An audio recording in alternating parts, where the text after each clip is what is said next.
Tracy Wimmer from Consumers Energy is joining us today talking about the announcement you made last year about the reliability roadmap, that blueprint to strengthen Michigan's electric grid. What's the update on that?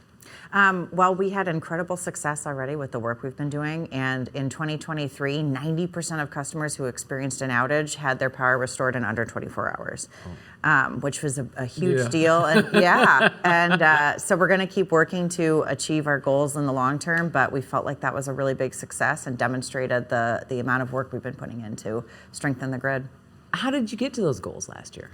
Yeah, so a lot of it was a combination of a lot of things. One of the biggest is that we've been upgrading and adding more technology to lines. So using smart technology to detect an outage and sometimes reroute power.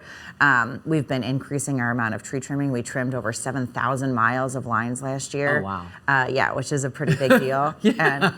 And so also to making sure that we're exploring other options, right? We've got the undergrounding pilot that we are investing in and putting more wires underground to make sure we're optimizing the system. Okay, so moving forward, what are the plans for Consumers Energy to continue to improve the grid and restore that outage time? More of that. Yeah. Right. Okay. Yeah. So like that. the biggest thing is increasing all of the work that we've been doing and really ramping it up.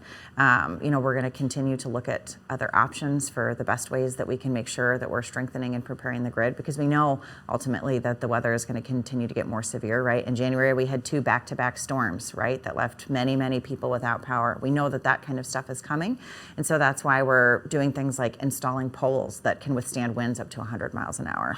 We're ramping up that tree trimming even more. We're adding that smart technology. We're putting lines underground, and we're all doing it with the focus to make sure that customers don't experience an outage for more than 24 hours. Consumers Energy, you're covering energy for the entire state of Michigan, Upper and Lower Peninsula, and always moving forward with your plans to do better and serve better. And like less than 24 hours for outages of power is pretty impressive. Because I still have flashbacks to the ice storm of whatever year that was so long ago when people were like out 12, for so right? long. It was. It's such a hardship, we know. Yeah. And that's why we want to continue making sure we're doing all we can to reduce that burden when weather strikes. Other projects on the horizon for Consumers Energy? We always have a lot of them. Yeah. But I think the most exciting thing is really ramping up the undergrounding pilot this year. Yeah. And getting more of those lines underground, because it'll allow us to experiment with different locations, different types of areas, and figure out what really makes sense for Michigan. Tracy Wimmer, thank you so much. Thank you, Deb.